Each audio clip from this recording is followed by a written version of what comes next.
Olá a todos, eu sou o professor Renato Alves. Nós estamos aqui nos encontrando novamente para nossas aulas, certo? A gente vai dar uma retomada em relação ao conteúdo das formações rochosas do país, e do mundo também. Eu não sei se vocês recordam, mas eu levei na sala de aula alguns fragmentos de rochas, que eram, nesse caso, a ígnea, que também é conhecida como magmática, que vem do magma, tá? Nós vamos ter também a metamórfica. A metamórfica ela pode surgir tanto de uma rocha ígnea, como também de uma rocha sedimentar. E temos também a rocha sedimentar, certo? São os três tipos de formação rochosas que nós vamos ter e que a gente vai estudar também, certo?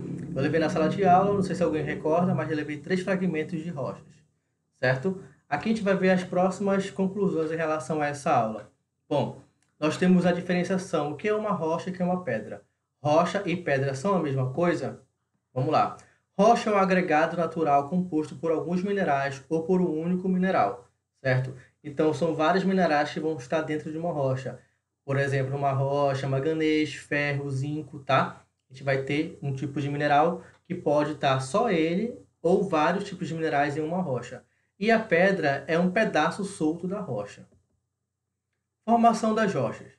Sabemos que as rochas são formadas por minerais, entenda o conceito de minerais. Minerais são elementos ou substâncias químicas que, por meio de processos geológicos, se formaram e continuam se formando em vários ambientes da Terra. Então, dependendo da pressão, dependendo da temperatura, tá? A gente vai ter várias formações rochosas. Então, a formação ígnea, que também chamo de magmática, ela tem dois nomes, não esqueçam.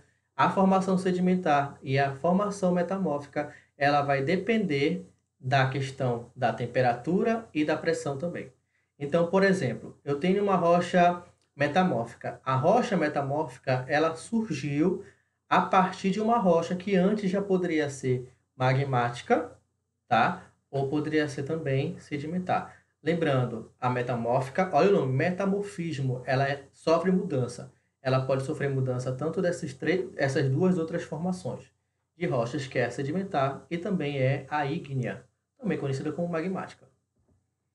Olha aqui. Classificação das rochas. Existem 3 tipos de rochas. Magmáticas ou ígnea, elas têm esse nome, são sinônimos, não esqueçam. Sedimentares ou estratificadas também. E a metamórfica, que eu já expliquei anterior como é.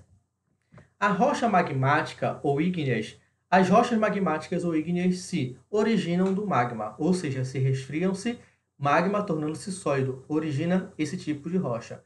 Ou seja, pessoal, a rocha, quando ela está em alta temperatura, ela sofre essa mudança, né? Ela vai ser derretida. E quando há um resfriamento dessa rocha, o que vai acontecer? Vai se solidificar, e quando ficar sólido, ele começa a ter uma outra formação, que é a formação do magma endurecido, por isso que é magmática, certo? Tipos de rochas magmáticas ou ígneas, que levam nomes diferentes, mas é a mesma rocha. Dentre os tipos de rochas magmáticas, vamos destacar o basalto, a pedra pómez e o granito, tá? Aqui embaixo vocês vão poder acompanhar cada rocha dessas aqui, ó. O basalto, a pedra pómez e o granito, tá? São rochas magmáticas, não esqueçam disso. Tipo de rochas magmáticas ou ígneas. Vamos lembrar isso aqui, ó. O basalto e a pedra pómez se formam na superfície da crosta terrestre com a solidificação da lava. Já o granito se forma no interior da crosta terrestre pelo lento resfriamento e solidificação do magma, tá? Só lembrando o que é crosta terrestre, a gente fez uma revisão antes da nossa quarentena, que o planeta Terra vai ser dividido, né, em 3 partes, onde você vai ter o núcleo, o manto e a crosta, que também é chamado de litosfera, tá bom? Então, a parte mais externa do planeta eu chamo de crosta terrestre, tá? Ou também litosfera. Tipos de rochas magmáticas ou ígneas. Basalto. O basalto é uma rocha escura. No basalto encontramos 2 principais tipos de minerais. Quais são? Feldspato e pirocênico. Esse tipo de rocha é muito usado, na pavimentação de calçadas. Aqui no exemplo vocês vão ver, ó.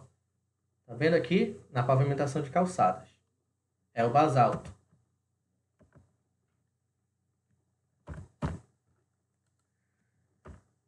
Bom, tipos de rochas ou ígneas pedra-pomes. A pedra-pomes é uma rocha leve e porosa, lembrando uma esponja.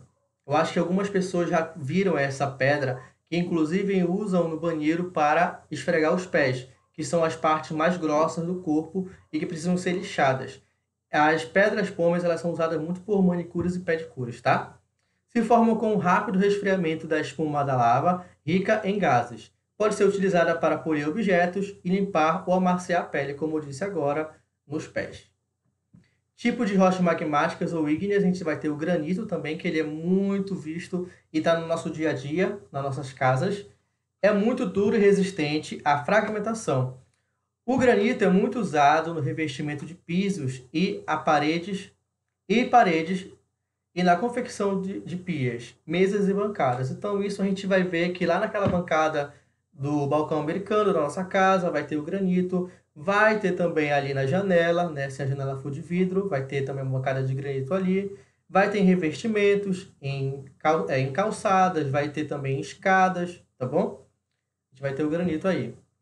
Rochas sedimentares ou estratificadas. Galera, isso aqui é muito interessante. Lembrando que na América do Sul nós vamos ter países que são autossuficientes em petróleo e o petróleo ele só vai ser encontrado em lugares com rochas sedimentares.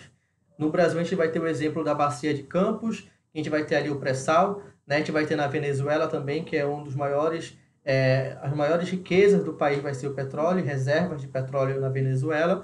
Então a gente tem que prestar atenção aonde que é a extração, né, a exploração desse recurso mineral não renovável que é o petróleo, que nesse caso a gente vai encontrar apenas em rochas sedimentares, também conhecidas como estratificadas.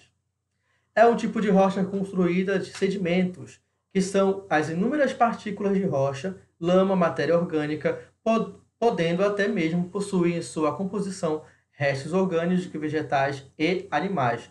Então, gente, se vocês observarem essa imagem aqui, vocês vão conseguir entender que essa rocha bem aqui, como se fosse uma camada em cima da outra. Percebam uma parte mais escura, outra mais clara, uma se sobrepondo à outra. Quando vocês verem as rochas dessa forma, é porque está sendo depositado um em cima do outro, certo? Depositado um em cima do outro, nesse caso você está tendo a sedimentação, tá? Se você vê isso em alguma prova, lembre-se que é sedimentos, onde que um vai estar por cima do outro, como se fossem pequenas camadas de vegetais, de lama, de animais, depósitos de animais, tá bom? Isso é sedimento. E como a gente estudou que sedimentos é matéria orgânica, e essa matéria orgânica, dependendo do período que ele foi depositado, ele vai gerar formas de energia, nesse caso pode ser o petróleo, pode ser o gás natural, pode ser o carvão mineral. Aí você vai ter aí, nesse caso, os recursos minerais não renováveis, como esses três que eu citei. Certo? Vamos pro próximo aqui.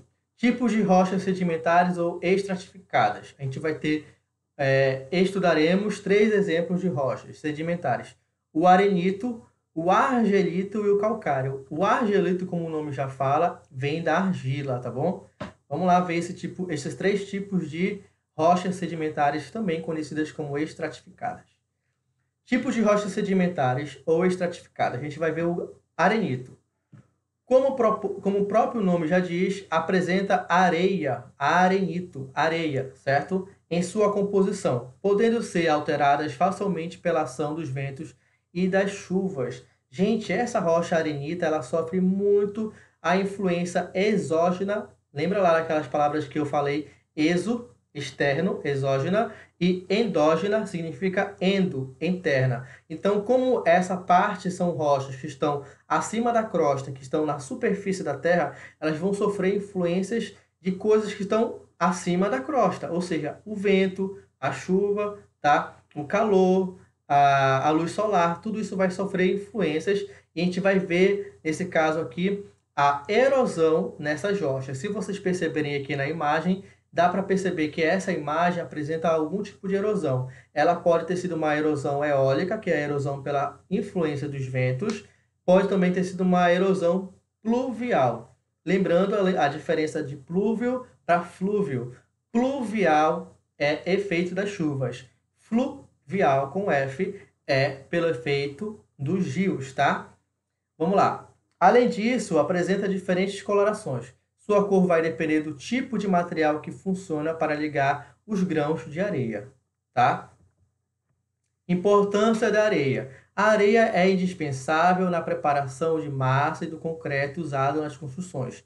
A areia entra também na fabricação de vidro. Então a gente vai ver que esses minerais, esse tipo de minerais que são minerais de rochas sedimentares, eles vão ser muito utilizados na indústria, né? Então a gente vai ver muito isso na construção civil e também em outros objetos, como no vidro.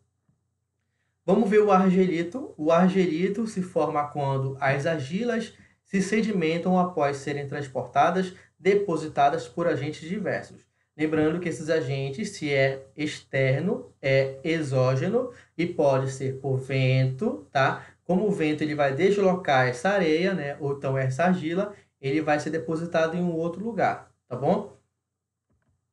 Olha só, a importância da argila. Esse material tem implicações bastante diversificadas, desde a confecção do artesanato, né, artesanal, inclusive aqui no Pará a gente vê muito nas cidades a produção artesanal, e essa produção artesanal ela é a partir da argila, tá? O argilito, de potes, panelas e moringas, até a fabricação de peças de automóveis, aviões e computadores também vai estar a utilização desses materiais vindo da argila. Calcário. Gente, calcário é muito interessante porque na construção civil sempre é utilizado o calcário. É formado por cristais do mineral calcita ou do mineral dolomita. Esses cristais se depositam na água do mar, que possuem cálcio, magnésio e carbonatos dissolvidos. Então, pessoal, o calcário, se vocês podem ver aqui, ele assemelha muito à brita, tá? E esse calcário ele pode ser utilizado tanto na construção civil, quando você vai ver nos trilhos, tá? Dos trens, vai ter sempre calcário e brita, mas também existe um fator para plantação, né? Que a gente vai chamar de calagem, que é quando você neutraliza a acidez do solo jogando um calcário que ele é basicamente uma base, tá? Aí você vai ver aqui, por exemplo, ó, a importância do calcário. O calcário é matéria-prima para a fabricação de cal e do cimento. O calcário também é usado na agricultura para melhorar certas condições do solo. Então, o solo, quando ele apresenta muita acidez, a gente pode neutralizar essa acidez do solo jogando, né, adicionando o calcário. O cal, né? O cal que a gente geralmente utiliza nas pinturas das casas. Rochas metamórficas. As rochas metamórficas resultam da transformação de rochas magmáticas, de rochas sedimentares e mesmo de outras rochas metamórficas. Então a gente vai ter aqui o exemplo do Pão de Açúcar, no Rio de Janeiro, que é uma rocha que ela vai ser uma rocha metamórfica, que ela pode ter sido originada tanto de uma rocha magmática, também chamada de ígnea, mas também de uma rocha sedimentar, que também pode ser chamada de estratificada. Transformação em rochas metamórficas. Então, olha aqui esses três exemplos aqui, ó. Eu tenho o granito, que ele vai se transformar no magnáceo, o arenito no quartzo, né? E o calcário em mármore. Então, a gente vai ter essa formação aqui, tá bom? Ou seja, você não vai ter um granito transformando em um calcário, e nem um granito sendo mármore, tá bom? É nessa segmentação aqui, tá bom? Utilização de rochas metamórficas. A gneiss pode ser utilizado no revestimento de pisos e de paredes. A ardósia, além de revestimento de pisos e paredes, a ardósia é usada na confecção de pias e mesas. Mármore, que é o mais comum, né, que a gente vê nas casas, é muito usado no revestimento de pisos, escadas e paredes e na confecção de pias, mesas e esculturas diversas. É interessante ver que a mármore ela passa por um processo também de fragmentação quando a gente vê em esculturas. Se você vê esculturas de mármores em alguma cidade, se você for tocar nela, ela sempre vai estar porosa. Isso pelo fato que ela sofre uma erosão. E essa erosão acontece graças a um fator chamado de chuva ácida, que é a água, que ela vai se agrupar com outros elementos químicos, como o enxofre, como o gás carbônico, e quando essa chuva ela cai em cima do mármore, ela vai corroer. Claro que não de uma forma instantânea, é por vários momentos que essa água ela vai ficar nos cantos de algumas esculturas e vai ficar corroendo justamente porque a água está junto com outros elementos químicos, tá bom? Aqui, pessoal, eu quero que vocês prestem bem atenção nos mapas, porque os mapas sempre vão estar presentes nas questões de vocês de geografia, no Enem, qualquer tipo de prova que envolva geografia, tá? Então, aqui eu trouxe para vocês a estrutura geológica do nosso país, o Brasil. Aqui em cima, em marrom, vocês vão ver que, aqui pegando um pouco dos estados do Amazonas, de Roraima, um pouco do Pará e do Amapá também, esse escudo é o escudo norte, é a calha norte, tá? E esse escudo, como ele faz limite, fronteira com as Guianas, vai ter o nome chamado de escudo das Guianas, tá bom? Essa região em verde aqui no mapa do Brasil, você vai ter o escudo brasileiro, tá? Que é a maior parte do país, então é o escudo brasileiro, ok? Em cima do Brasil vai ter o escudo das Guianas. E essa aqui em branco vai ser a bacia sedimentares. Então percebam que aonde tem a parte branca no Brasil é onde poderá ter possibilidade de ser encontrados gás natural, petróleo e carvão mineral. Lembrando que no Brasil o carvão mineral nós temos carvão mineral, porém, basicamente fica a sua maior parte na região sul do país e esse carvão mineral ele não tem uma alta qualidade, tá? Ele não cria grande combustão. Se não criar uma grande combustão, é necessário queimar muito carvão para poder ter energia elétrica. E para onde vai essa combustão? Vai para a atmosfera, ou seja, contribuindo também para o aquecimento global. Não é indicada a utilização de carvão mineral, tá? Nem o vegetal, mas no caso aqui a gente está falando do carvão mineral. E aqui, olha, pessoal, em onde está em verde, que é o Instituto Brasileiro, é onde você vai encontrar a extração de minérios, tá? Nessa região bem aqui em verde, que corresponde ao estado do Pará, é onde a gente tem a maior reserva de minerais do Brasil, que é a reserva Grande Carajás, certo? Então, essa região Grande Carajás, ela tem no seu solo um subsolo cristalino, o que significa o quê? Sedimento, cristalino porque você vai encontrar vários elementos cristalinos que vão estar, nesse caso, em forma de minerais, tá? Nesse caso, você vai ter o ferro, o manganês, o basalto, todos os tipos de minerais que vocês podem imaginar na região sudeste do Pará, na região de Carajás, tá bom? Aqui temos um outro mapa que vai deixar um pouco mais exemplificado separadamente, tá? Por exemplo, essa região alaranjada são rochas cristalinas, então você vai ter em praticamente todo o território nacional, esses que estão em laranja, tá bom? Esses que estão em marrom são rochas sedimentares, então você vai ter nessa região aqui na Amazônia, você vai ter as planícies amazônicas, que é onde estão os principais rios, como o Rio Amazonas. Então essa região são todas regiões de solo sedimentar.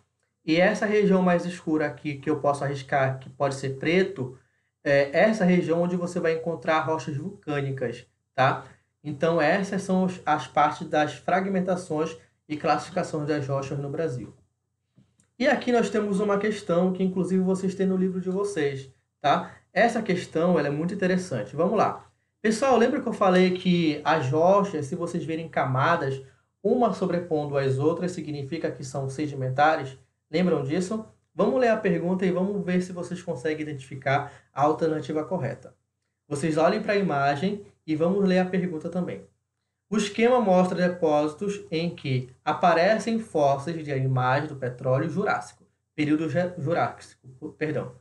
As rochas em que se encontram esses fósseis são... Gente, elas podem ser magmáticas? Não podem, porque as magmáticas são formações de rochas que passaram por um período de aquecimento, foram derretidas e posteriormente elas foram solidificadas, tá? Então não daria para ver essa formação separadamente aí dos fósseis, como a gente está vendo na imagem, tá? Então você vai descartar a letra A.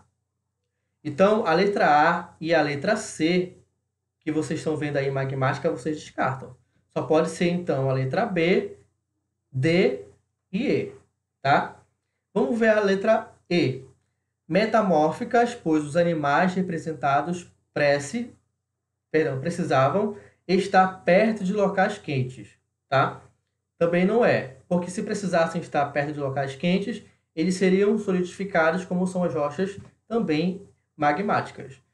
Gente, como eu falei anteriormente dessa questão, são sedimentos, um em cima do outro. Então, só pode ser a letra B e a letra D. Vamos ver qual das duas estão corretas, tá?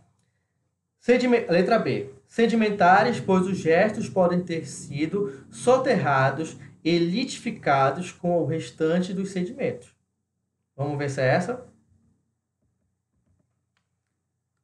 Letra D, né? Vamos ver. Ó, é a letra B, certo? Sedimentares. Mas vamos ver por que a letra B não é a letra D. Primeiro vamos ler a letra D. Sedimentares, já que cada uma das camadas encontradas na figura simboliza um evento de erosão dessa área de representação. Não, todas essas camadas aí são da mesma época, tá bom? Algumas foram sobrepondo a outra, mas de acordo com quando o vento foi levando esses fragmentos e foram soterrados, tá? Eu trouxe aqui a resolução da questão para vocês. A resolução é o seguinte: a imagem mostra vestígios de restos de animais graças ao processo de sedimentação. Esses fósseis foram cobertos por diversas camadas de sedimentos que, ao longo dos milhares de anos, foram depositados e compactados lentamente, originando rochas sedimentares em seu revestimento. Certo? Que foi exatamente aquilo que eu falei sobre rochas sedimentares. São sedimentos que vão se depositando um em cima do outro.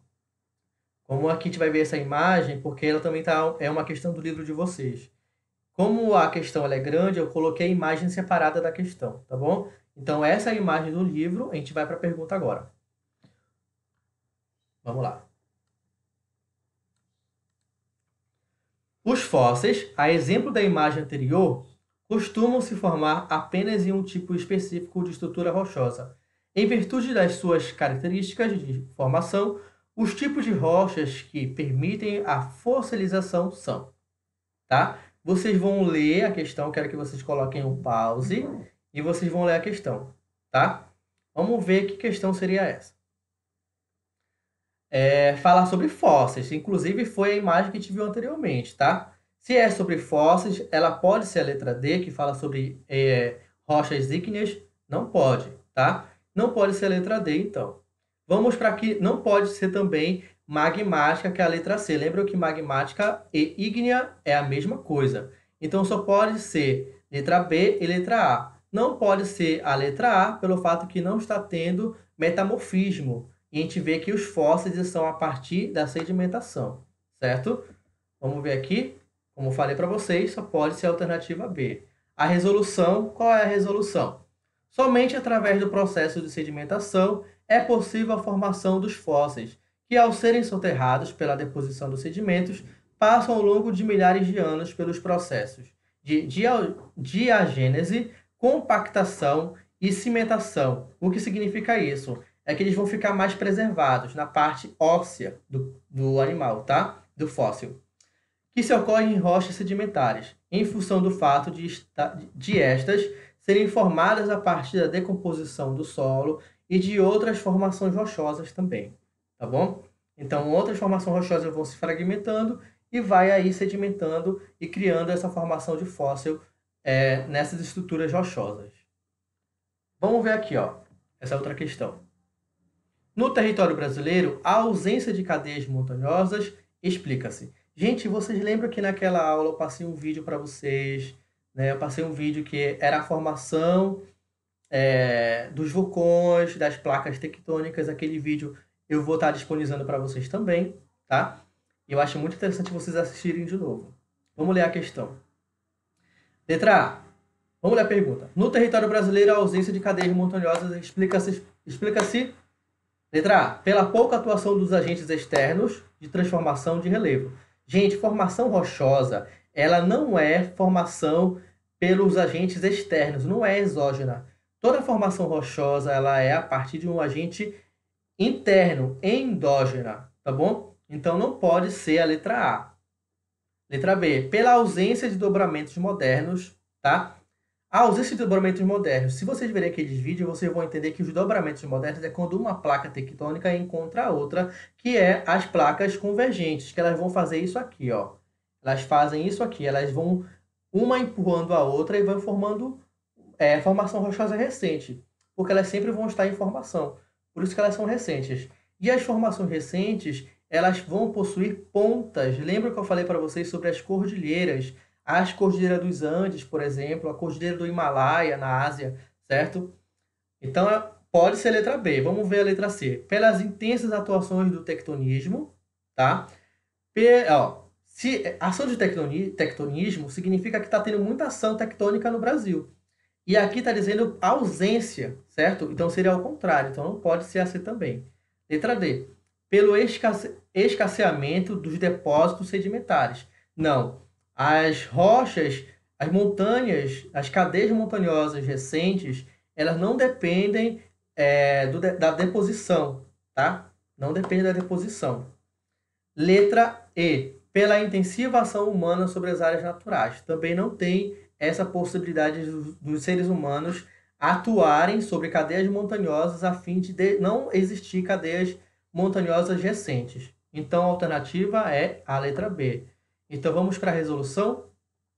O território brasileiro não apresenta um grande conjunto de montanhas pelo fato de não possuir dobramentos modernos, a exemplo da Cordilheira dos Andes. Esse tipo de estrutura geológica costuma se situar-se nas áreas periféricas das placas tectônicas, como eu falei, nas bordas das placas, onde elas se encontram, né? Enquanto o espaço do Brasil situa-se em uma porção interna ou continental da placa sul-americana. Então, a alternativa correta é a letra B, e o Brasil não possui cadeias montanhosas recentes pelo fato de que ele está dentro de uma placa tectônica, que é a placa sul-americana, e as cadeias montanhosas que haverão cadeias montanhosas recentes, que são as modernas, são nas bordas das placas.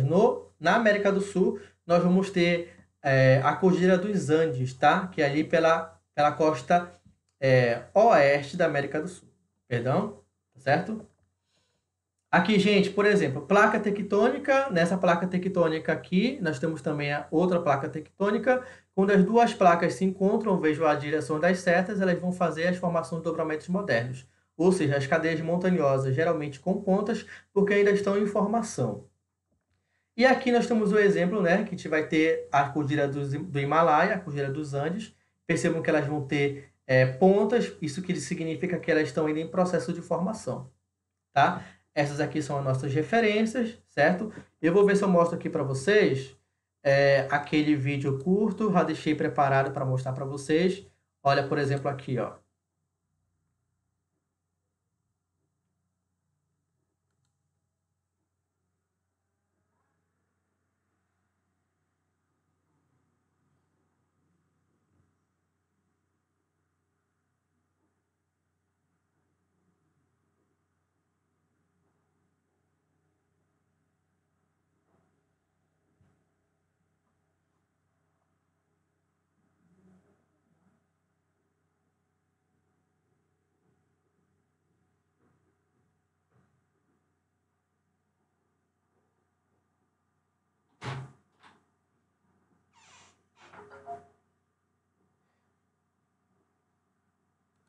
Certo? Então, gente, essa foi a nossa aula de hoje.